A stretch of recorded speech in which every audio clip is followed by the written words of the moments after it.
Why you wake up tired even after 8 hours of sleep? Your alarm goes off. You got a full 8 hours, so you should feel great, right? Yeah, true. Instead, you wake up feeling like you got hit by a bus. Why is that? Sort of like that. Well, the answer isn't actually about how long you slept. It's about when that alarm went off. See, your brain doesn't just sleep in one long, unbroken block. It goes through cycles. I mean, for myself, I don't have an alarm for me when to wake up. I just wake up at any time. Up and down, light to deep, over and over, all night long. If your alarm hits at the wrong spot in that loop, it doesn't matter if you got 9 hours or 5. You're waking up completely wrecked either way. Now, this discovery didn't come from some modern wellness influencer. It came from a sleep lab in Chicago back in the 1950s. Damn! Thanks to a researcher named Nathaniel Kleitman and his grad student Eugene Oserinsky. Night after night, they were watching brain waves on a machine, waiting for something interesting to happen. And it did. They noticed that every so often, a sleeping person's eyes would dart back and forth rapidly under their lids. Brain activity would spike almost like they were awake, but their body stayed totally still. Paralyzed, basically. They called it REM sleep, short for rapid eye movement. Why? What they uncovered next completely transformed how we look at a good night's rest. Sleep isn't just an on-off switch.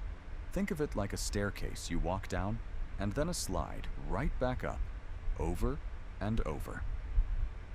First, you drift into light sleep. Your breathing slows down, your muscles relax, and then you drop down into deep sleep. That's where your body fixes tissue, boosts your immune system, and locks in memories. Instead of staying down there, your brain climbs back up toward wakefulness and kicks into REM sleep. This is where you dream. REM? Your eyes start darting around, and your brain lights up like it's daytime. Then, the entire loop resets. You wake One up? complete cycle, top to bottom and back up. Takes about 90 minutes. 90 minutes? 90 minutes. Not 8 hours. Just 90 minutes.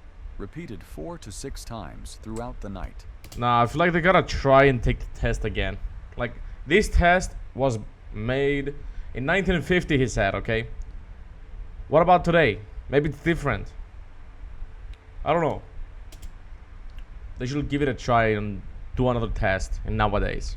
Later on, another student of Kleitman's, William Dement, spent decades mapping out what happens inside every single loop.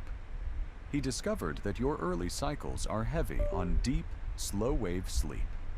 That's when your body That was my is getting mouse. repaired. But as the night moves along, things shift. Later cycles lean much more heavily into REM, where your mind takes over the maintenance work. So you've got two completely different kinds of recovery happening at totally different times of the night. And here's why you wake up feeling exhausted. If your alarm goes off while you're down in deep sleep, you wake up feeling totally disoriented, heavy, almost drugged.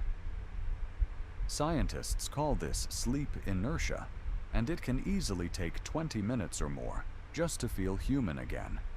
But if that alarm catches you during light sleep near the top of a cycle, waking up feels practically effortless.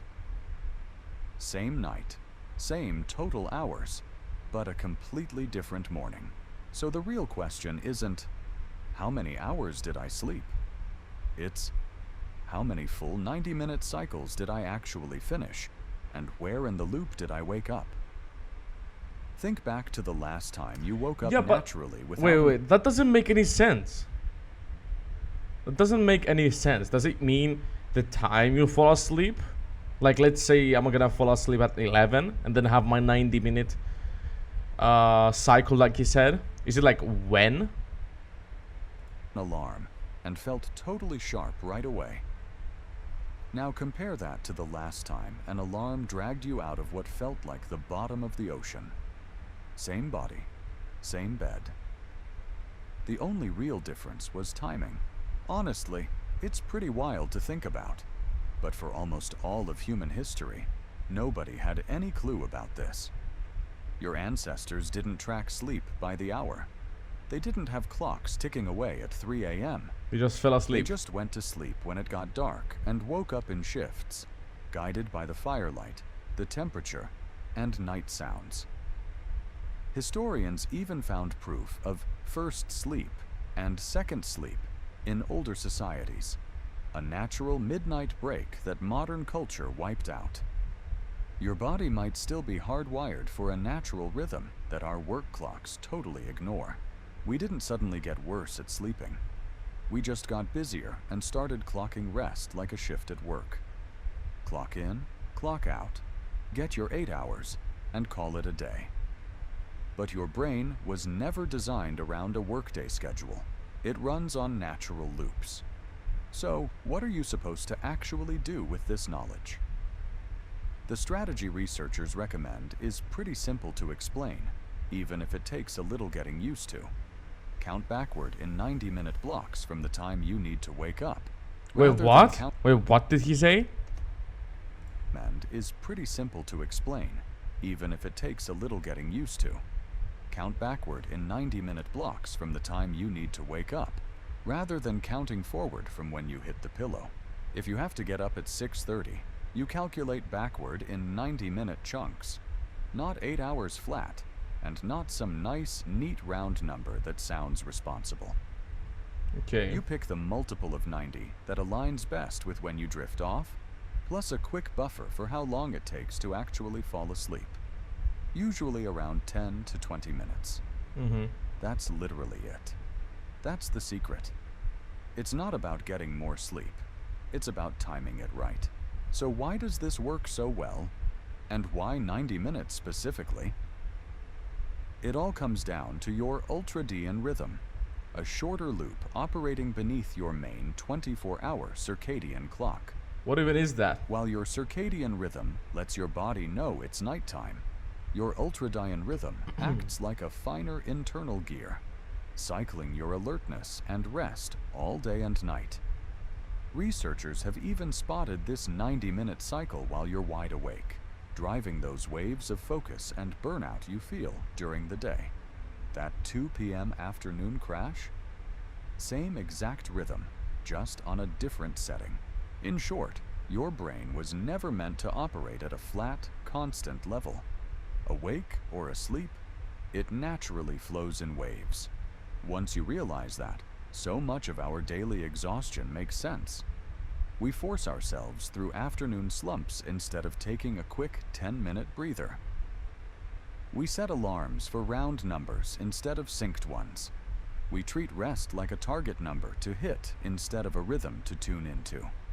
And our bodies pay the price with the exact grogginess we were trying to escape. Now, that doesn't mean total sleep duration doesn't matter. That's my mouse. Adults generally need around 5 to 6 full cycles every night to feel good. An adult? Which lands right in that familiar 7 to 9 hour sweet spot we've all heard about. But the actual hours were never the real point. The cycles were. Measuring by hours was just a rough estimate that worked just often enough for people to stop asking questions.